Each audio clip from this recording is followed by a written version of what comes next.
Dividend policy സ്റ്റാർട്ടിങ്ങിൽ തന്നെ ഞാൻ കൊടുത്തത് നോക്കാം. റീറ്റെയിൻഡ് ഏർണിങ്സ് അതേപോലെ ഡിവിഡൻ.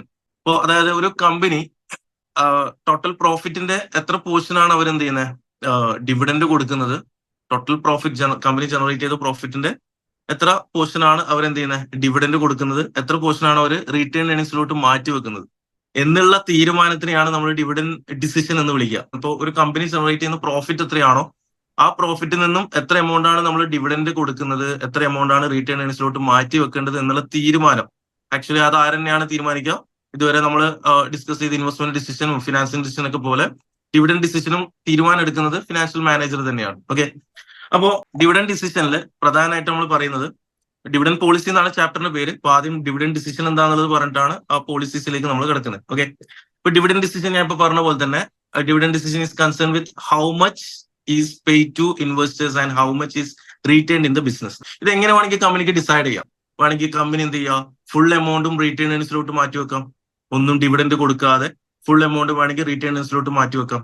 ഓക്കെ, അല്ലെങ്കിൽ എന്ത് ചെയ്യുക, ഒരു കുഴപ്പമില്ലാത്ത രീതിയിൽ സ്റ്റഡി ഡിവിഡൻഡ് എല്ലാ വർഷവും മെയിൻറ്റെയിൻ ചെയ്യുന്ന കമ്പനീസ് ഉണ്ട്. നല്ല രീതിയിൽ ഗ്രോത്തും കൂടെ ചേർത്ത് കൊടുക്കുന്ന കമ്പനീസ് ഉണ്ട്. ഡിവിഡൻഡ് കൂടെ ഡിവിഡൻ പ്ലസ് ഓരോ വർഷവും ഗ്രോത്തും കൂടെ ചേർത്ത് എന്ത് ചെയ്യുക ആഡ് ചെയ്ത് കൊടുക്കുന്ന കമ്പനീസ് ഉണ്ട്. ഇതൊക്കെ കമ്പനിയുടെ ഡിസിഷൻ ആണ്. ഓക്കെ, ഇതിനെ തന്നെയാണ് ഡിവിഡൻ ഡിസിഷൻ എന്ന് വിളിക്കുക. It is important to understand the factors to be considered in taking the dividend decision. അതായത് ഡിവിഡൻ ഡിസിഷൻ എടുക്കുന്ന സമയത്ത് കമ്പനി ഒരുപാട് ഫാക്ടേഴ്സ് പരിഗണിക്കേണ്ടതായിട്ടുണ്ട്.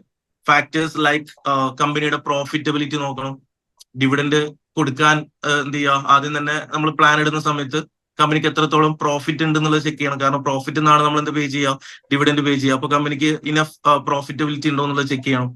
പിന്നെ പ്രോഫിറ്റ് നിന്നാണ് ഡിവിഡൻഡ് കൊടുക്കുന്നതെങ്കിലും നമ്മൾ അത് ക്യാഷ് ആയിട്ടാണ് കൊടുക്കുന്നത്, അപ്പോ ആഡിക്വേറ്റ് ലിക്വിഡിറ്റി ഉണ്ടോ എന്നുള്ളത് ഉറപ്പുവരുത്തണം.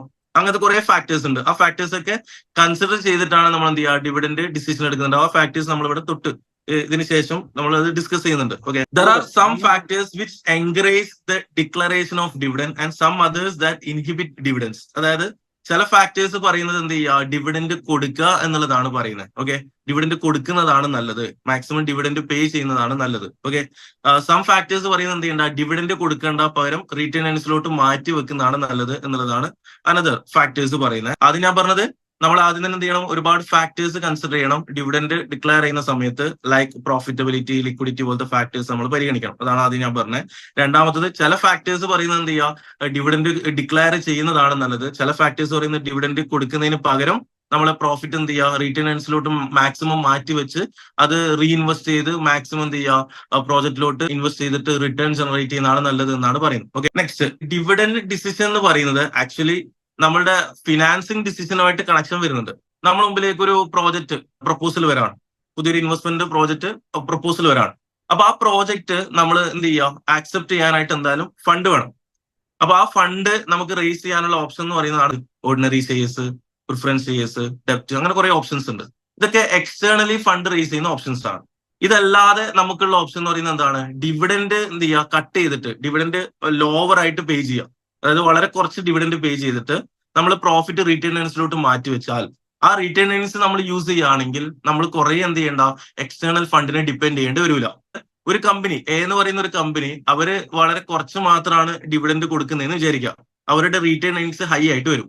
റീറ്റെയിൻ ഏർണിങ്സ് ഹൈ ആകുമ്പോൾ ആ റീറ്റെയിൻ ഏർണിങ്സ് അവർക്ക് എന്ത് ചെയ്യുക, പുതിയ പ്രോജക്റ്റിലേക്ക് ഇൻവെസ്റ്റ് ചെയ്യാൻ വേണ്ടി യൂസ് ചെയ്യാം. അപ്പൊ അവർ എക്സ്റ്റേണൽ ഫണ്ട് വളരെ കുറച്ച് മാത്രം എന്ത് ചെയ്താൽ മതി, ഡിപ്പെൻഡ് ചെയ്താൽ മതി. നേരെ ഇപ്പൊ ബി എന്ന് പറയുന്ന വേറൊരു കമ്പനി ഉണ്ടെന്ന് വിചാരിക്കുക. ആ കമ്പനി നല്ല രീതിയിൽ ഡിവിഡൻഡ് കൊടുക്കുന്ന കമ്പനി ആണെങ്കിൽ അവർക്ക് റീറ്റെയിൻ ഏർണിങ്സ് വളരെ കുറവായിരിക്കും. അപ്പോൾ അവർ സ്വാഭാവികമായിട്ടും എന്ത് ചെയ്യേണ്ടി വരും, എക്സ്റ്റേണൽ ഫണ്ട് നല്ല രീതിയിൽ ഡിപ്പെൻഡ് ചെയ്യേണ്ടി വരും. അപ്പൊ ചുരുക്കി പറഞ്ഞു കഴിഞ്ഞാൽ എക്സ്റ്റേണൽ ഫണ്ട് റേസ് ചെയ്യുന്നത് നമുക്ക് കുറക്കാനായിട്ട് ഈ ഡിവിഡൻഡ് ഡിസിഷൻ എന്ത് ചെയ്യുന്നുണ്ട്, ഹെൽപ്പ് ചെയ്യുന്നുണ്ട് എന്നുള്ളതാണ് ലാസ്റ്റ് പോയിന്റ് കൊടുത്തിരിക്കുന്നത്. A decision to increase capital investment spending will increase the need of finance. അതായത് നമ്മൾ എന്ത് ചെയ്യുക, ക്യാപിറ്റൽ ഇൻവെസ്റ്റ്മെന്റ് പുതിയതായിട്ട് ഒരു പ്രോജക്റ്റ് ഫിക്സ്ഡ് അസറ്റിലേക്കുള്ള ഇൻവെസ്റ്റ്മെന്റിന് നമുക്ക് സ്വാഭാവികമായിട്ടും എന്ത് വേണം, ഫണ്ട് വേണം. Which could be met in part by reducing dividend. Dividend കുറച്ചിട്ട് നമുക്ക് വേണമെങ്കിൽ എന്ത് ചെയ്യുക, ആ റീറ്റെയിൻ ഏർണിങ്സ് യൂസ് ചെയ്യുകയാണെങ്കിൽ എക്സ്റ്റേണൽ ഫണ്ടിങ് നമുക്ക് കുറക്കാൻ വേണ്ടി പറ്റും. എക്സ്റ്റേണൽ ഫണ്ട് റേസ് ചെയ്ത് നമുക്ക് റെഡ്യൂസ് ചെയ്യാൻ വേണ്ടി പറ്റും. അതാണ് അവിടെ ഉദ്ദേശിച്ചത്. എന്തൊക്കെ ടൈപ്പ് പേയ്മെന്റ് ആണുള്ളതെന്നാണ് നെക്സ്റ്റ് പറയാൻ പോകുന്നത്. അതായത് ഡിവിഡൻഡ് പേയ്മെന്റ്സിന്റെ ടൈപ്സ് എന്തൊക്കെയാണ്, എന്തൊക്കെ രീതിയിൽ നമുക്ക് ഡിവിഡൻഡ് പേ ചെയ്യാം. ഒന്നാമത്തത് കോൺസ്റ്റന്റ് പാറ്റേൺ. കോൺസ്റ്റന്റ് പാറ്റേൺ എന്ന് പറഞ്ഞ ഉദ്ദേശം എന്താ, എല്ലാ കൊല്ലവും സെയിം ആയിട്ട് എന്ത് ചെയ്യുക, ഡിവിഡൻഡ് പേ ചെയ്യുക. ഓക്കെ, സെയിം ആയിട്ട് എന്ന് പറഞ്ഞു കഴിഞ്ഞാൽ നമുക്ക് പല രീതിയിൽ അത് സെയിം ആക്കാം. അതാണ് നെക്സ്റ്റ് പറയാൻ പോകുന്നത്. ഓക്കെ, ഒന്നുകിൽ paying out a constant dividend every year, എല്ലാ കൊല്ലവും സെയിം ഡിവിഡൻഡ് പേ ചെയ്യുക. അതായത് സേ ഫോർ എക്സാമ്പിൾ 150,000 ആണ് ഡിവിഡൻഡ് കൊടുക്കുന്നെങ്കിൽ എല്ലാ കൊല്ലവും പെർ ഇയർ 150,000 എന്ത് ചെയ്യുക, ഡിവിഡൻഡ് പേ ചെയ്യുക. കമ്പനിയുടെ ടോട്ടൽ ഡിവിഡൻഡ് എല്ലാ കൊല്ലവും സെയിം ആക്കുക. ഓക്കെ, അങ്ങനെയാണെങ്കിൽ ആ കമ്പനിയുടെ ഷെയർ വാങ്ങിയ നമുക്ക് കിട്ടുന്ന ഡിവിഡൻഡ് എല്ലാ കൊല്ലവും സെയിം ആയിരിക്കും. ഇപ്പൊ സേ ഫോർ എക്സാമ്പിൾ ഞാൻ ആ കമ്പനിയോട് ഒരു 10 ഷെയർ വാങ്ങിയെന്ന് വിചാരിക്കാം, എനിക്ക് എവറി ഇയർ സെയിം ഡിവിഡൻഡ് ആയിരിക്കും കിട്ടുന്നത്. ഒരു ഷെയർ ഹോൾഡ് ചെയ്യുന്നവർക്ക് സേ ഫോർ എക്സാമ്പിൾ $10 ആണ് ഡിവിഡൻഡ് കിട്ടുന്നെങ്കിൽ എല്ലാ കൊല്ലവും $10 തന്നെ കിട്ടും. അപ്പൊ ഞാൻ എത്രയാണോ ഷെയർ ഹോൾഡ് ചെയ്യുന്നത് എല്ലാ കൊല്ലവും എനിക്ക് കിട്ടുന്ന ആ ഡിവിഡൻഡ് എന്തായിരിക്കും, സെയിം ആയിരിക്കും. 10 ഷെയർ ആണെങ്കിൽ ഒരു ഷെയറിന് 10 വെച്ചിട്ട് 10 into 10, ഓക്കെ, ടോട്ടൽ 100 ആയിരിക്കും എനിക്ക് ഡിവിഡൻഡ് കിട്ടുന്നുണ്ടാവും. ഞാൻ 100 ഷെയർ ആണ് ഹോൾഡ് ചെയ്യുന്നെങ്കിൽ 100 into that 10, അപ്പോ എന്ത് ചെയ്യുക, 1000 ആയിരിക്കും എനിക്ക് എന്ത് കിട്ടുന്നുണ്ടാവും, ഡിവിഡൻഡ് കിട്ടുന്നുണ്ടാവും. അപ്പൊ എല്ലാ കൊല്ലവും എനിക്ക് സെയിം ഡിവിഡൻഡ് കിട്ടും. ഓക്കെ, അപ്പൊ ഗ്രോത്ത് ഒന്നും ഉണ്ടാവില്ല. അങ്ങനെയാണെങ്കിൽ അതിനെ നമുക്ക് കോൺസ്റ്റന്റ് പാറ്റേൺ എന്ന് വിളിക്കാം. അത് ഒന്നാമത്തെ പോയിന്റ് ആയിട്ട് ഞാൻ കൊടുത്തിരിക്കുന്നത്, paying out a constant dividend every year. Clear അല്ലേ? എന്താണ് ഇതിന്റെ ഒരു അഡ്വാൻറ്റേജ് പറയുകയാണെങ്കിൽ, it gives investors a clear expectation but does not compensate for inflation. അതായത് ഇൻവെസ്റ്ററുടെ പെർസ്പെക്റ്റീവിൽ നോക്കുകയാണെങ്കിൽ ഈ ഒരു ഡിവിഡൻഡ് പോളിസി, അതായത് എല്ലാ കൊല്ലവും സെയിം ഡിവിഡൻഡ് കിട്ടുക എന്ന് പറയുമ്പോൾ അതൊരു സ്ഥിര വരുമാനം പോലെയാണ്. നമ്മൾ സാധാരണ കമ്പനിയിലൊക്കെ ജോലി ചെയ്തതിനാൽ നമ്മൾ സാലറി നമുക്ക് ഫിക്സ് ചെയ്തിട്ട് കിട്ടാന്ന് പറയുമ്പോൾ നമ്മൾ ആ ഒരു സാലറിനെ ഡിപ്പെൻഡ് ചെയ്തിട്ടായിരിക്കുമല്ലോ നമ്മൾ ലിവിങ് കോസ്റ്റ് മീറ്റ് ചെയ്യണ്ടേ. അപ്പോൾ അതായിരിക്കും നമ്മൾ എപ്പോഴും എക്സ്പെക്ട് ചെയ്യുന്നുണ്ടാവും. അതേപോലെ ഒരു കമ്പനിയുടെ ഷെയർ വാങ്ങിയിട്ട് കോൺസ്റ്റന്റ് ആയിട്ടാണ് നമുക്ക് ഡിവിഡൻഡ് കിട്ടുന്നെങ്കിൽ, എല്ലാ കൊല്ലവും സെയിം ആയിട്ടാണ് ഡിവിഡൻഡ് കിട്ടുന്നെങ്കിൽ, it gives investors a clear expectation. അതായത് നമുക്കറിയാം ഈ വർഷം നമുക്ക് ഇത്രയാണ് ഡിവിഡൻഡ് കിട്ടുക, നെക്സ്റ്റ് ഇയറിൽ ഇത്രയാണ് നമുക്ക് ഡിവിഡൻഡ് കിട്ടാന്ന് അറിയാം. അപ്പോൾ അവരെ ലിവിങ് കോസ്റ്റ് ഒക്കെ മീറ്റ് ചെയ്യാനായിട്ട് ആദ്യം തന്നെ ഇത്രയും വരുമാനം നമുക്ക് ഉണ്ടെന്നുള്ള കാര്യം അറിയാൻ പറ്റും. അതൊരു അഡ്വാൻറ്റേജാണ് ഇൻവെസ്റ്ററുടെ പോയിന്റ് ഓഫ് വ്യൂവിൽ. ബട്ട് അതിന്റെ ലിമിറ്റേഷൻ എന്താണെന്ന് ചോദിച്ചു കഴിഞ്ഞാൽ, അത് ഇൻഫ്ലേഷൻ കോമ്പൻസേറ്റ് ചെയ്യാൻ വേണ്ടിക്ക് നമുക്ക് ഈ സെയിം ഡിവിഡൻഡ് കിട്ടിയിട്ട് കാര്യമില്ല. സേ ഫോർ എക്സാമ്പിൾ ഞാൻ ഒരു കമ്പനിയുടെ ഷെയർ വാങ്ങിയിട്ട് എനിക്ക് കഴിഞ്ഞ കൊല്ലം കിട്ടിയ ഡിവിഡൻഡ് 10,000 ആണെന്ന് വിചാരിക്കുക. ഈ കൊല്ലം കിട്ടുന്നത് എനിക്ക് 10,000 ആണ്. നെക്സ്റ്റ് ഇയറിൽ എനിക്ക് കിട്ടുന്നത് 10,000. ഞാൻ എല്ലാ കൊല്ലവും ഹോൾഡ് ചെയ്യുന്ന ഷെയർ ഒരേ അളവിലാണെങ്കിൽ, ഒരേ ലെവലിലാണെങ്കിൽ എനിക്ക് എല്ലാ കൊല്ലവും കിട്ടുന്ന ഡിവിഡൻഡ് സെയിം ആണ്. അപ്പൊ എനിക്ക് എന്ത് ചെയ്യാൻ പറ്റൂല, എന്റെ ലിവിങ് കോസ്റ്റ് മീറ്റ് ചെയ്യാനായിട്ട് ഇൻഫ്ലേഷൻ സ്വാഭാവികമായിട്ടും വരും. അപ്പൊ ഇൻഫ്ലേഷൻ വരുന്ന സമയത്ത് ഇൻഫ്ലേഷൻ ബീറ്റ് ചെയ്യാനായിട്ട് എനിക്കൊരു ഇൻക്രീസ്, ഒരു ഗ്രോത്തോ അതിൽ നിന്ന് കിട്ടുന്നില്ല. അപ്പോൾ അതൊരു ലിമിറ്റേഷൻ ആണ്. ഇൻഫ്ലേഷൻ ബീറ്റ് ചെയ്യാനായിട്ടുള്ള ഒരു ഇൻക്രീസ് ചെയ്തിട്ടില്ല ഈ പറഞ്ഞിരിക്കുന്ന ഡിവിഡൻഡ് പോളിസിയിൽ ഇല്ല. Is that clear? നെക്സ്റ്റ്, രണ്ടാമത്തെ കോൺസ്റ്റന്റ് പാറ്റേണിന്റെ ഉള്ളിൽ തന്നെയുള്ള ഓരോ ടൈപ്പാണ് പറയുന്നത് കേട്ടോ. രണ്ടാമത്തെ type, maintaining A constant growth in dividends for every year. അതായത് നേരത്തെ ഡ്രോബാക്ക് നമ്മളൊന്ന് ഓവർകം ചെയ്യാറ്. തൊട്ടുമുമ്പ് പറഞ്ഞ എന്താണ്, എല്ലാ കൊല്ലവും സെയിം ഡിവിഡൻഡ് കൊടുക്കുന്ന പറഞ്ഞേ. ഇവിടെ എല്ലാ കൊല്ലവും സെയിം ഡിവിഡൻഡ് അല്ല, അതിന്റെ കൂടെ നമുക്ക് ഗ്രോത്തും കൂടെ ഉണ്ടാവും. സേ ഫോർ എക്സാമ്പിൾ നമ്മൾ ഗ്രോത്തിനെ പറ്റിയൊക്കെ DVM പഠിച്ചതുമാണ്. നമുക്കറിയാം ഗ്രോത്ത് വന്നതിനെ എങ്ങനെ അഡ്ജസ്റ്റ് ചെയ്യാന്നുള്ളത്. ഓക്കെ, 1+ ഗ്രോത്ത് വെച്ച് നമുക്ക് ഓരോ കൊല്ലവും ഗ്രോത്ത് ഇങ്ങനെ വരികയാണെങ്കിൽ നമുക്ക് കോൺസ്റ്റന്റ് ഗ്രോത്ത് ആയിരിക്കും. അത് എല്ലാ കൊല്ലവും സെയിം ഗ്രോത്ത് ആയിരിക്കും. സേ ഫോർ എക്സാമ്പിൾ 10% ഗ്രോത്ത് എങ്കിൽ എനിക്കിപ്പോ കിട്ടുന്ന ഡിവിഡൻഡിന്റെ കൂടെ D0 into 1+D നമുക്കറിയാലോ. അപ്പോൾ ആ 10% കൂട്ടിയിട്ട് ഓരോ കൊല്ലവും നമുക്ക് കിട്ടും ഗ്രോത്ത്. ഓക്കെ, അപ്പൊ ഇതെന്തുകൊണ്ടാണ് കോൺസ്റ്റന്റ് പാറ്റേൺ അണ്ടർ തന്നെ പറയുന്നത്? ഇതിലെ ആ ഗ്രോത്ത് എന്ന് പറയുന്നത് എന്താണ്, കോൺസ്റ്റന്റ് പെർസെന്റേജ് ആണ്. ഇപ്പൊ സ്വാഭാവികമായിട്ട് നിങ്ങൾക്ക് ഡൗട്ട് തോന്നും, ഇവിടെ എല്ലാ കൊല്ലവും ഗ്രോ ചെയ്യുന്നുണ്ടല്ലോ, പിന്നെ അതെങ്ങനെ കോൺസ്റ്റന്റ് പാറ്റേൺ ആവാണ്? ഇവിടെ എന്താണ് കോൺസ്റ്റന്റ് ആയിട്ട് വെക്കുന്നത്? ഗ്രോത്ത് എന്ന് പറയുന്ന കോൺസ്റ്റന്റ് ആണ്. അപ്പോഴും നമുക്ക് കോൺസ്റ്റന്റ് പാറ്റേൺ എന്ന് പറയുന്ന ക്ലാസിഫിക്കേഷനുള്ളിൽ തന്നെ ഈ ഒരു കാറ്റഗറിനെ നമുക്ക് ക്ലാസിഫൈ ചെയ്യാം. മനസ്സിലാവുന്നുണ്ടോ? അപ്പൊ 10% ഗ്രോത്ത് എങ്കിൽ എല്ലാ കൊല്ലവും 10% എന്ത് ചെയ്യുന്നത്, ഇൻക്രീസ് ചെയ്യുന്നത്. അതുകൊണ്ട് ഈ ഒരു കാറ്റഗറിയിൽ നമുക്ക് ഇതിനെ ഇൻക്ലൂഡ് ചെയ്യാം. ഓക്കെ, അങ്ങനെയാണെങ്കിൽ ഇതിന്റെ അഡ്വാൻറ്റേജ് എന്തായിരിക്കും? നേരത്തെ പറഞ്ഞ ആ ഒരു ഇൻഫ്ലേഷൻ കോമ്പൻസേറ്റ് ചെയ്യാൻ വേണ്ടിയിട്ടുള്ള ഗ്രോത്ത് ഇവിടെ നമുക്ക് കിട്ടുന്നുണ്ട്. അപ്പൊ എനിക്കിപ്പോ ഈ വർഷം കിട്ടിയത് 10,000 ആണെങ്കിൽ നെക്സ്റ്റ് ഇയറിൽ എനിക്ക് 10,000 അല്ല കിട്ടാം, 11,000 ആയിരിക്കും കിട്ടാം. അങ്ങനെ വരുമ്പോൾ എനിക്ക് എന്ത് ചെയ്യാം, ആ ഇൻക്രീസ് ചെയ്ത ആ ഇൻഫ്ലേഷൻ കോമ്പൻസേറ്റ് ചെയ്യാനായിട്ടുള്ള ഡിവിഡൻഡ് ആ കമ്പനി തന്നെ നമുക്ക് തരുന്നുണ്ട്. ഓക്കെ, അതൊരു അഡ്വാൻറ്റേജ് ആണ്. ക്ലിയർ അല്ലേ? ബട്ട് ഇത് കമ്പനിക്ക് വരുന്ന പ്രോബ്ലം എന്താ വെച്ച് കഴിഞ്ഞാല്, കമ്പനി ചാലഞ്ചിങ് ഇയേഴ്സ് ആണ് കമ്പനി ഫേസ് ചെയ്യുന്നതെന്ന് വിചാരിക്കുക. ചാലഞ്ചിങ് ഇയേഴ്സ് എന്ന് പറഞ്ഞാൽ പെർഫോമൻസ് വളരെ മോശമായിട്ടുള്ള ഒരു സിറ്റുവേഷനിലാണ് കമ്പനി കടന്നു പോകുന്നതെങ്കിലും കമ്പനിക്ക് ഒരു പ്രഷർ വരാനുള്ള സാധ്യത ഉണ്ട്. എന്ത് ചെയ്യാൻ വേണ്ടി, ഈ ഒരു പാറ്റേൺ മെയിൻറ്റെയിൻ ചെയ്യാൻ വേണ്ടി, അതായത് ആ ഗ്രോത്ത് തന്നെ മെയിൻറ്റെയിൻ ചെയ്യാൻ വേണ്ടി. ഇപ്പൊ 10% ആണ് എന്ത് ചെയ്യുന്നത്, ഡിവിഡൻഡ് ഗ്രോത്ത് കൊടുക്കുന്നെങ്കിൽ എല്ലാ കൊല്ലവും 10% മെയിൻറ്റെയിൻ ചെയ്യാന്ന് പറയുന്നത് കമ്പനിയുടെ പോയിന്റ് ഓഫ് വ്യൂ ഒരു ലിമിറ്റേഷൻ ആയിരിക്കും. മെയിൻറ്റെയിൻ ചെയ്തിട്ടില്ലെങ്കിൽ എന്താ സംഭവിക്കുക, ഇൻവെസ്റ്റർ ഓൾറെഡി എക്സ്പെക്ട് ചെയ്യുന്നുണ്ടല്ലോ അവർക്ക് 10% ഇൻക്രീസ് വരുമെന്ന്. എന്നിട്ട് അത് കൊടുക്കാൻ പറ്റാതിരുന്നതിന് എന്താ സംഭവിക്കുക, ഓട്ടോമാറ്റിക്കലി ഇൻവെസ്റ്റർ അൺഹാപ്പി ആയിരിക്കും, ഷെയർ പ്രൈസിന് അത് എഫക്ട് ചെയ്യാനൊക്കെ സാധ്യതയുണ്ട്. അതുകൊണ്ട് അത് നിർബന്ധം വരും ആയിരിക്കും, കമ്പനിക്ക് നിർബന്ധമായിട്ടും ഈ ഗ്രോത്ത് മെയിൻറ്റെയിൻ ചെയ്യാനുള്ള ഒരു പ്രഷർ വരാനുള്ള സാധ്യതയുണ്ട്. ഓക്കെ, അത് കമ്പനിയുടെ പോയിന്റ് ഓഫ് വ്യൂ ഒരു ലിമിറ്റേഷൻ ആയിട്ട് നമുക്ക് പറയാം. ഇൻവെസ്റ്റർക്ക് അത് എന്തായാലും അഡ്വാൻറ്റേജാ, എന്ത് ചെയ്യുക, ഇൻഫ്ലേഷൻ കോമ്പൻസേറ്റ് ചെയ്യാൻ ഒരു ഗ്രോത്ത് കമ്പനി പേ ചെയ്യുന്നുണ്ട് എന്നുള്ളത്. ഓക്കെ, നെക്സ്റ്റ് മൂന്നാമത്തെ, maintaining A constant pay out ratio.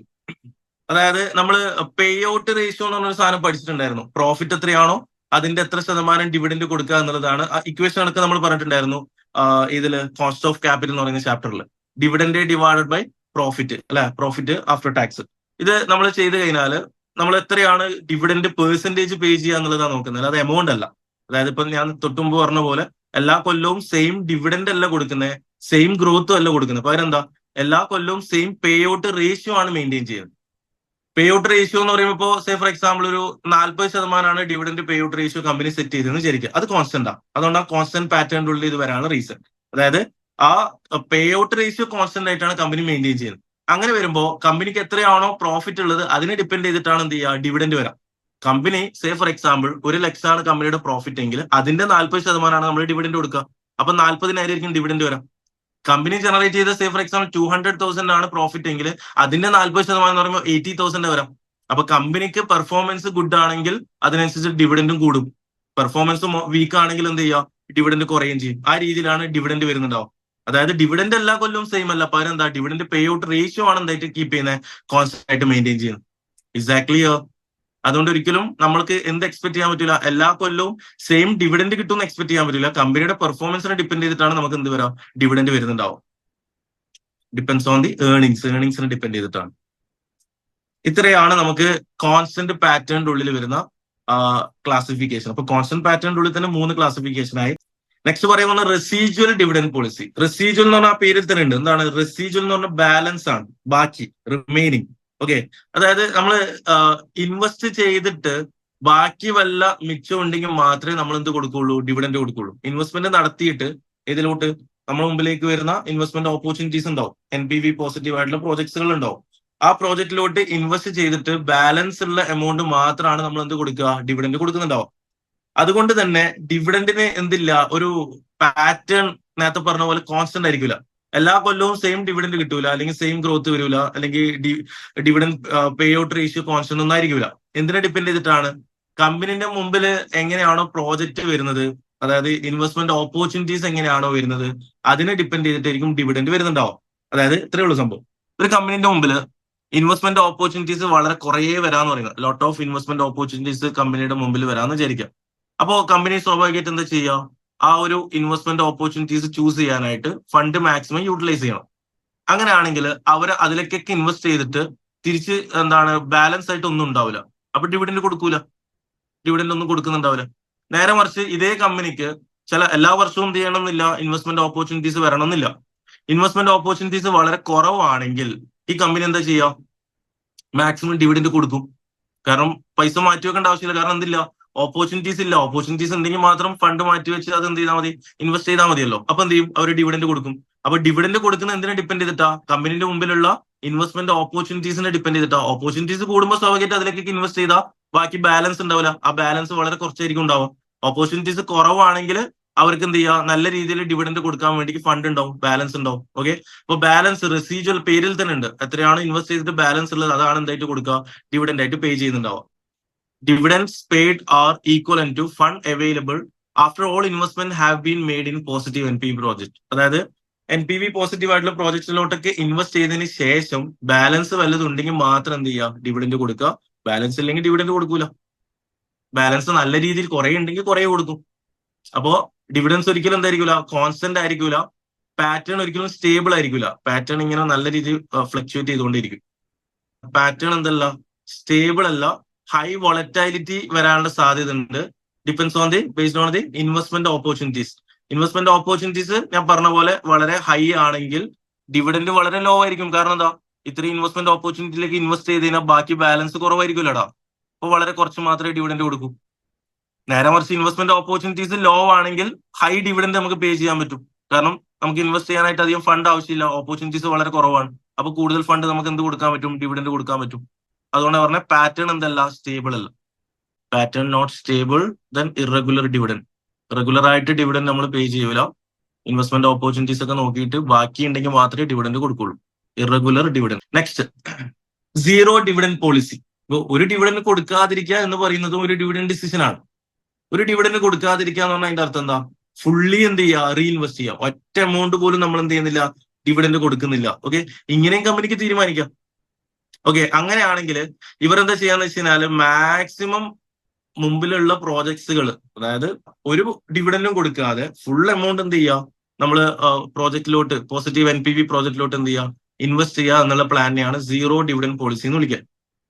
പേരിൽ തന്നെ ഉണ്ട്. ഫുള്ളി എന്ത് ചെയ്യുക, റീഇൻവെസ്റ്റ് ചെയ്യും. റെസീജ്വൽ പോലല്ല, റെസീജ്വലിന് ബാലൻസ് ഉണ്ടെങ്കിൽ ഡിവിഡൻഡ് കൊടുക്കൂന്നാ പറഞ്ഞത്. ഇവിടെ അങ്ങനല്ല, ഒരു ഡിവിഡൻഡ് കൊടുക്കുന്നില്ല. മാക്സിമം എന്ത് ചെയ്യാം, നമ്മൾ മുമ്പിലുള്ള പ്രോജക്ട്സിലോട്ട് ഇൻവെസ്റ്റ് ചെയ്യാം. മിനിമം നമുക്കൊരു റിട്ടേൺ കിട്ടുന്ന ഏതെങ്കിലും ഒരു പ്രോജക്റ്റ് ഉണ്ടാവില്ലേ, അതിലേക്ക് എന്ത് ചെയ്യാം, ഇൻവെസ്റ്റ് ചെയ്യും. മറ്റേത് അങ്ങനല്ല, നല്ല ഓപ്പർച്യൂണിറ്റി വന്നാൽ മാത്രമേ ഇൻവെസ്റ്റ് ചെയ്യുള്ളൂ. എന്നിട്ട് ഇൻവെസ്റ്റ് ചെയ്തിട്ട് ബാലൻസ് ഉള്ളത് നമ്മൾ എന്ത് ചെയ്യുന്നുണ്ട്, ഡിവിഡൻഡ് കൊടുക്കുന്നുണ്ട്. ഇവിടെ ഒട്ടും ഡിവിഡൻഡ് കൊടുക്കുന്നില്ല കറന്റ്ലി. ഓക്കെ, അടുത്തത് സ്ക്രിപ്റ്റ് ഡിവിഡൻഡ്. നമ്മൾ സാധാരണ ഡിവിഡൻഡ് എങ്ങനെ കൊടുക്കുക, നിങ്ങൾ പറ. സാധാരണ ഏത് ഫോമിലാ ഡിവിഡൻഡ് കൊടുക്കുക? Form cash, property or payables? എങ്ങനെയാണ് സാധാരണ നമ്മൾ എന്ത് ചെയ്യുക, ഡിവിഡൻഡ് കൊടുക്കുക? ക്യാഷ് ആയിട്ട് കൊടുക്കുക. സാധാരണ ഡിവിഡൻഡ് എങ്ങനെ കൊടുക്കുക? ക്യാഷ് ആയിട്ട് കൊടുക്കുക, ശരിയല്ലേ? അതിന് പകരം നമ്മൾ ഷെയർ ആയിട്ട് ഡിവിഡൻഡ് കൊടുക്കുകയാണെങ്കിൽ അതിനെയാണ് നമ്മൾ സ്ക്രിപ്റ്റ് ഡിവിഡൻഡ് എന്ന് വിളിക്കുക. സ്ക്രിപ്റ്റ് ഡിവിഡൻഡ് എന്ന് പറഞ്ഞു കഴിഞ്ഞാൽ ഷെയർ ആയിട്ട് നമ്മൾ ഡിവിഡൻഡ് കൊടുക്കുന്നതിനെയാണ് നമ്മൾ എന്ത് വിളിക്കുക, സ്ക്രിപ്റ്റ് ഡിവിഡൻഡ് എന്ന് വിളിക്കുക. Okay, in the form of shares. ഈ ഷെയർ ആയിട്ട് ഡിവിഡൻഡ് കൊടുക്കാന്ന് പറയുമ്പോൾ എന്താണോ അന്നത്തെ മാർക്കറ്റിലെ വില, ആ മാർക്കറ്റിന്റെ വിലക്ക് അനുസരിച്ചിട്ടായിരിക്കും നമ്മൾ എന്ത് ചെയ്യുക, എന്താണ് സ്ക്രിപ്റ്റ് ഡിവിഡൻഡ് നമ്മൾ ബുക്കിൽ റെക്കോർഡ് ചെയ്യുക. ഇപ്പൊ സേ ഫോർ എക്സാമ്പിൾ, ഇപ്പോ 200,000 ആണ് നമ്മൾ എന്ത് ചെയ്യാൻ പോകുന്നത്, ഡിവിഡൻഡ് പേ ചെയ്യാൻ വേണ്ടിക്ക് പോകുന്നതെന്ന് വിചാരിക്കാം. അപ്പൊ ആ 200,000 കറസ്പോണ്ടന്റ് ആയിട്ടുള്ള നമ്പർ ഓഫ് ഷെയർസ് ആയിരിക്കും നമ്മൾ എന്ത് ചെയ്യുക, ഇഷ്യൂ ചെയ്യുന്നുണ്ടാവും. അപ്പൊ ക്യാഷ് കൊടുക്കൂല, പകരം ഷെയർ ആയിരിക്കും ഇഷ്യൂ ചെയ്യുന്നുണ്ടാവും. ഇങ്ങനെ ചെയ്തതിനെ കൊണ്ട് കമ്പനിക്കുള്ള ബെനിഫിറ്റ് എന്താ വെച്ച് കഴിഞ്ഞാല്, കമ്പനിക്ക് ക്യാഷ് പോവില്ല, ഔട്ട്ഫ്ലോ ഉണ്ടാവില്ല. അപ്പോ കമ്പനിക്ക് എന്ത് ചെയ്യുക, കയ്യിലുള്ള ക്യാഷ് മറ്റ് ആവശ്യങ്ങൾക്ക് വേണ്ടിക്ക് യൂസ് ചെയ്യുക. വർക്കിംഗ് ക്യാപിറ്റലിന് വേണ്ടിക്കോ അല്ലെങ്കിൽ ഇൻവെസ്റ്റ്മെന്റ് ഓപ്പർച്യൂണിറ്റീസിനൊക്കെ വേണ്ടിക്ക് എന്ത് ചെയ്യുക, ആ ക്യാഷ് യൂസ് ചെയ്യുക. ഓക്കെ, സാധാരണ ഡിവിഡൻഡ് കൊടുക്കുമ്പോൾ ക്യാഷ് ആയിട്ട് കൊടുക്കുമ്പോൾ ക്യാഷ് ഔട്ട്ഫ്ലോ അല്ലേ വരുന്നത്. അപ്പൊ മറ്റ് ഓപ്പർച്യൂണിറ്റീസിനൊന്നും നമുക്ക് യൂസ് ചെയ്യാൻ ക്യാഷ് ഉണ്ടാവില്ല. ഇവിടെ ആ ഒരു പ്രോബ്ലം നമുക്ക് എന്ത് ചെയ്യാം, ഇതിലൂടെ ഈ ഒരു സൊല്യൂഷൻ, എന്താണ് സ്ക്രിപ്റ്റ് ഡിവിഡൻഡ് എന്ന് പറയുന്ന സൊല്യൂഷനിലൂടെ നമുക്ക് എന്ത് ചെയ്യാം, സോൾവ് ചെയ്യാൻ വേണ്ടി പറ്റും. ഷെയർ ആയിട്ടാണ് നമ്മൾ എന്ത് ചെയ്യാൻ പോകുന്നത്, ഡിവിഡൻഡ് കൊടുക്കാൻ വേണ്ടി പോകുന്നത്. എക്സാക്ട്ലി. ഇൻവെസ്റ്റേഴ്സിന് എന്തെങ്കിലും ബുദ്ധിമുട്ടുണ്ടോ എന്ന് ചോദിച്ചാൽ ഇൻവെസ്റ്റേഴ്സിന് ബുദ്ധിമുട്ടില്ല. കാരണം ഇൻവെസ്റ്റേഴ്സിന് ക്യാഷ് തന്നെ വേണമെങ്കിൽ ഇൻവെസ്റ്റേഴ്സിന് വേണമെങ്കിൽ ഷെയർ വിൽക്കാം. ഇൻവെസ്റ്റേഴ്സിന് നമ്മൾ ഷെയർ കൊടുക്കുന്നില്ല, ആ ഷെയർ അവർക്ക് എന്ത് ചെയ്യാം, മാർക്കറ്റ് വാല്യൂവിന്റെ അടിസ്ഥാനത്തിലാണ് നമ്മൾ ഇഷ്യൂ ചെയ്യുക. ഓക്കെ, അപ്പൊ മാർക്കറ്റ് വാല്യൂ എത്രയും നോക്കിയിട്ടാണ്. ഇപ്പൊ ഞാൻ നേരത്തെ പറഞ്ഞ പോലെ, ഇപ്പൊ എനിക്ക് ഒരു കമ്പനിയിൽ നിന്ന് കിട്ടേണ്ട എന്താണ് ക്യാഷ് ഡിവിഡൻഡ് ആയിട്ട് കിട്ടേണ്ടത് 10,000 ആണെങ്കിൽ ആ 10,000 കറസ്പോണ്ടന്റ് ആയിട്ടുള്ള ഷെയർ ആയിരിക്കും എനിക്ക് തരാം, മാർക്കറ്റ് വാല്യൂ ഉള്ള ഷെയർ ആയിരിക്കും തരാം. അപ്പൊ എനിക്ക് ആ ഷെയർ വേണമെങ്കിൽ എന്ത് ചെയ്യാം, വിറ്റിട്ട് ക്യാഷ് ആക്കാം, വേണമെങ്കിൽ അത് ഹോൾഡ് ചെയ്യാം. കമ്പനിയുടെ ഷെയർ ഹോൾഡ് ചെയ്യണം എന്ന താല്പര്യം എനിക്ക് ഹോൾഡും ചെയ്യാം. ഓക്കെ, അതുകൊണ്ട് അത് ഇൻവെസ്റ്റേഴ്സിന് എന്ത് ചെയ്യൂല, ബുദ്ധിമുട്ട് വരാൻ സാധ്യതയില്ല. ഓക്കെ, ക്യാഷ് കൊടുക്കുന്നതിന് പകരം അതിന് കറസ്പോണ്ടന്റ് ആയിട്ടുള്ള ഷെയർ ആണ് നമ്മൾ കൊടുക്കാൻ പോകുന്നത്. ഓക്കെ അല്ലേ? അപ്പൊ script dividend is where a company allows its shareholder to take their dividend in the form of new shares rather than cash. ക്യാഷിന് പകരം ഷെയർ ആയിട്ട് നമ്മൾ ഇഷ്യൂ ചെയ്യുന്ന ഡിവിഡൻഡിനെയാണ് നമ്മൾ സ്ക്രിപ്റ്റ് ഡിവിഡൻഡ് എന്ന് വിളിക്കുക. ആദ്യത്തെ പോയിന്റ്. രണ്ടാമത്തത്, if investors needs cash they can sell there shares. Okay, അവർക്ക് എന്ത് ചെയ്യുക, ഇൻവെസ്റ്റേഴ്സിന് ക്യാഷ് തന്നെ വേണം എന്ന് നിർബന്ധമാണെങ്കിൽ അവർക്ക് ഷെയർ വിൽക്കാനുള്ള ഓപ്ഷൻ ഉണ്ട്. ഓക്കെ, ഇങ്ങനെ ഷെയർ വിറ്റിട്ട് ഡിവിഡൻഡ് ഉണ്ടാക്കുക, അതിന് നമ്മൾ വിളിക്കുന്ന പേരാണ് ഹോം മെയ്ഡ് ഡിവിഡൻഡ് അല്ലെങ്കിൽ മാനുഫാക്ചറിങ് ഡിവിഡൻഡ്. ഓക്കെ, അതായത് സാധാരണ നമ്മൾ ഡിവിഡൻഡ് ക്യാഷ് ആയിട്ടല്ലേ കൊടുക്കുക, അതിന് പകരം നമ്മൾ ഷെയർ അല്ലേ കൊടുത്തേ. അപ്പൊ ആ ഷെയർ വിറ്റിട്ട് ഷെയർ ഹോൾഡർ ആണല്ലോ ഡിവിഡൻഡ് ഉണ്ടാക്കുന്നത്. അതുകൊണ്ട് അതിനെ നമുക്ക് ഹോം മെയ്ഡ് ഡിവിഡൻഡ് അല്ലെങ്കിൽ മാനുഫാക്ചറിങ് ഡിവിഡൻഡ് എന്ന് വിളിക്കാം. ഷെയർ വിറ്റിട്ട് എന്താക്കുക, ക്യാഷ് ആക്കി മാറ്റുന്നതിനെ നമ്മൾ വിളിക്കുന്ന പേരാണ്. ഡിവിഡൻഡ് കൊടുക്കുന്നതിന് പകരം, ക്യാഷ് ആയിട്ട് ഡിവിഡൻഡ് കൊടുക്കുന്നതിന് പകരം നമ്മൾ ഷെയർ ആയിട്ടാണ് കൊടുത്തത്. അപ്പൊ ആ ഷെയർ ആവശ്യമില്ല, അത് വിറ്റ് ക്യാഷ് ആക്കണമെങ്കിൽ അങ്ങനെ ചെയ്യാം. അങ്ങനെ ചെയ്തതിന് അതിന് വിളിക്കുന്ന പേരാണ് ഹോം മെയ്ഡ് ഡിവിഡൻഡ് അല്ലെങ്കിൽ മാനുഫാക്ചറിങ് ഡിവിഡൻഡ്. ഓക്കെ, അടുത്തേക്ക് പോവാണ്. ഡിവിഡൻഡ് പേയ്മെന്റിന്റെ ക്ലാസിഫിക്കേഷൻ അല്ല, വേറെ തന്നെ ഒരു സംഭവമാണ് ഓൾട്ടർനേറ്റീവ് ടു ഡിവിഡൻഡ് ആട്ടോ. ഡിവിഡൻഡിന്റെ ഓൾട്ടർനേറ്റീവ്, ഡിവിഡൻഡിന് പകരം കമ്പനി ചെയ്യുന്ന ഒരു പ്രോസസ്സാണിത്. Share buyback. ഷെയർ എന്ത് ചെയ്യുക, കമ്പനി തന്നെ ഷെയർ തിരിച്ചു വാങ്ങുക. കമ്പനി ഇഷ്യൂ ചെയ്ത ഷെയർ കമ്പനി തന്നെ തിരിച്ചു വാങ്ങുക. എന്തിനു വേണ്ടിക്ക് ഇത് ചെയ്യുന്നതെന്ന് വെച്ച് കഴിഞ്ഞാൽ കമ്പനിക്ക് രണ്ട് ഉദ്ദേശമായിരിക്കും ഉള്ളത്. അതായത് കമ്പനി ഇഷ്യൂ ചെയ്ത ഷെയർ, ഇപ്പൊ കമ്പനി എന്ന് പറഞ്ഞപ്പോ സേ ഫോർ എക്സാമ്പിൾ ആപ്പിൾ എന്ന് പറഞ്ഞ കമ്പനി ഇഷ്യൂ ചെയ്യുന്ന ഷെയർ ആപ്പിൾ തന്നെ തിരിച്ചു വാങ്ങുക. ആരല്ല വാങ്ങുന്നത്, ഷെയർ ഹോൾഡർ അല്ല വാങ്ങുന്നത്. പുതിയ ഷെയർ ഹോൾഡർ അല്ല വാങ്ങുന്നത്, പകരം കമ്പനി തന്നെ എന്ത് ചെയ്യുക, വാങ്ങുകയാണ് ചെയ്യുന്നത്. സേ ഫോർ എക്സാമ്പിൾ, ഇപ്പോ കമ്പനിക്കുള്ള ടോട്ടൽ നമ്പർ ഓഫ് ഷെയർസ് ഒരു 1 lakh ആണെന്ന് വിചാരിക്കാം. ടോട്ടൽ കമ്പനിക്കുള്ള ഷെയർ ഒരു 1 lakh ഷെയർസ് ആണ് ഉള്ളതെന്ന് വിചാരിക്കാം. മാർക്കറ്റിൽ ഇപ്പോൾ ഈ 1 lakh ഷെയർസ് ആണ് വിറ്റുകൊണ്ടിരിക്കുന്നത്. അതിൽ നിന്ന് സേ ഫോർ എക്സാമ്പിൾ ഒരു 1000 ഷെയർ എന്ത് ചെയ്യുക, കമ്പനി തന്നെ വാങ്ങുക. കമ്പനി വാങ്ങാന്ന് പറഞ്ഞാൽ അത് ഒരിക്കലും ഒരു കച്ചവടമാവില്ല. കമ്പനി വാങ്ങണമെങ്കിൽ പൈസ കൊടുക്കണേ. ഇപ്പൊ അതില് ഇപ്പോ ഷെയർ ഹോൾഡേഴ്സ് ആയിരിക്കുമല്ലോ. ഇപ്പൊ നിലവിൽ ഇപ്പൊ ഈ ഷെയർ ആരാ ഹോൾഡ് ചെയ്യുന്നുണ്ടാവോ? ഷെയർ ഹോൾഡേഴ്സ് ആയിരിക്കും, ഇൻവെസ്റ്റേഴ്സ് ആയിരിക്കുമല്ലോ ഹോൾഡ് ചെയ്യുന്നത്. അവരത് പൈസ കൊടുത്ത് വാങ്ങിയ ഷെയർ അല്ലേ? അവരത് പൈസ കൊടുത്ത് വാങ്ങിയ ഷെയർ ആണ്. അപ്പൊ സ്വാഭാവികമായിട്ട് കമ്പനിക്ക് ഈ ഷെയർ കിട്ടണമെങ്കിൽ കമ്പനി എന്ത് ചെയ്യേണ്ടി വരും? അന്നത്തെ മാർക്കറ്റ് പ്രൈസ് കൊടുക്കേണ്ടി വരും.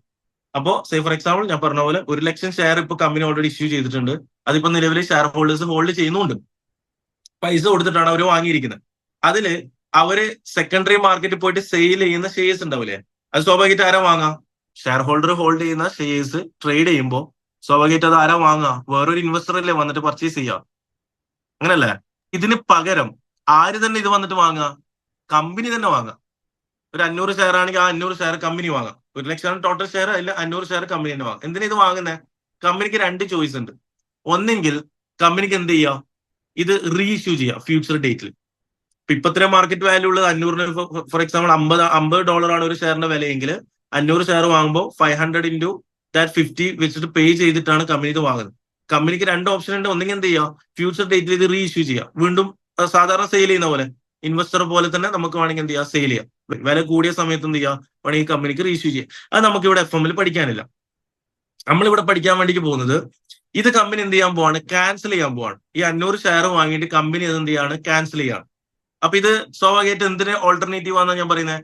ഡിവിഡന്റിന്റെ ഓൾട്ടർനേറ്റീവ് ആണ്. ഡിവിഡന്റ് സാധാരണ പേ ചെയ്യണമെങ്കിൽ പൈസ വേണ്ടേ? കയ്യിൽ ക്യാഷ് വേണ്ടേ?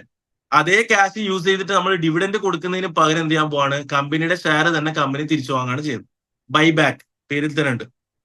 മനസ്സിലാകുന്നുണ്ടോ? അപ്പൊ ഇത് ആക്ച്വലി എന്താണ്? ഒരു ഓൾട്ടർനേറ്റീവ് ടു ഡിവിഡന്റ് ആണ്. ഡിവിഡന്റ് അല്ല, പകരം ഡിവിഡന്റിന് പകരം സാധാരണ ക്യാഷ് വെച്ചിട്ടാണ് നമ്മൾ എന്ത് ചെയ്യുക? ഡിവിഡന്റ് പേ ചെയ്യുക. അതിന് പകരം നമ്മൾ എന്ത് ചെയ്യാണ്? ഷെയർ വാങ്ങണം. ഈ പൈസക്ക്, ഈ ഡിവിഡന്റ് കൊടുക്കാൻ വേണ്ടി വെച്ച പൈസക്ക് നമ്മൾ എന്ത് ചെയ്യുക? കമ്പനി ഷെയർ പർച്ചേസ് ചെയ്യാണ് ചെയ്യുന്നത്, റീപർച്ചേസ് ചെയ്യുക. ഓക്കെ അല്ലേ? അപ്പൊ ഇത് ചെയ്തതിനെ കൊണ്ട് ഉദ്ദേശം എന്താണെന്നുള്ളത് ഞാൻ പറഞ്ഞുതരാം. അപ്പൊ ഞാൻ പറഞ്ഞ പോയിന്റ്സ് ആണ് ഇവിടെ കൊടുത്തത്. Company buyback share at the prevailing market price. Okay, ഇപ്പോ എത്രയാണോ മാർക്കറ്റ് പ്രൈസ് ഉള്ളത് അതിനാണ് നമ്മൾ അത് പേ ചെയ്തിട്ടാണ് എന്ത് ചെയ്യുക? ഷെയർ ബൈബാക്ക് ചെയ്യുന്നുണ്ടാവും. അതിനുശേഷം എന്ത് ചെയ്യുക? Cancel the shares. നമ്മൾ ഷെയർ വാങ്ങിയ ഷെയർ എന്ത് ചെയ്യുക? ക്യാൻസൽ ചെയ്യുക. അപ്പൊ നിങ്ങൾ ഒരു വട്ടുണ്ടാവും ഇങ്ങനെ ചെയ്യുന്നത്. ഇങ്ങനെ ചെയ്യുന്നതിന്റെ ഉദ്ദേശം എന്ന് വെച്ചാൽ എക്സിസ്റ്റിംഗ് നമ്പർ ഓഫ് ഷെയർസ് കുറക്കാൻ വേണ്ടിയിട്ടാണ് ഇത് ചെയ്യുന്നുണ്ടാവും. അപ്പൊ 1,00,000 ഷെയർ ഉണ്ടെങ്കിൽ അതിൽ അവർ 500 ഷെയർ നമ്മൾ വാങ്ങിയിട്ട് നമ്മൾ തന്നെ അത് ക്യാൻസൽ ചെയ്യാം. കമ്പനി തന്നെ ക്യാൻസൽ ചെയ്യാണ് ചെയ്യുന്നത്. ഇൻവെസ്റ്റർ അല്ല, കമ്പനി തന്നെ ക്യാൻസൽ ചെയ്യാണ് ചെയ്യുന്നത്. അപ്പൊ സ്വാഭാവികമായിട്ട് എത്രയാവൂടാ? 99,500 ആയിട്ട് മാറൂലേ ഷെയറിന്റെ എണ്ണം? 1,00,000 നിന്ന് 500 നമ്മൾ കുറക്കുക, ക്യാൻസൽ ചെയ്തതിന് എന്താ സംഭവിക്കുക? ബാക്കി 99,500 ആയിട്ട് മാറൂലേ?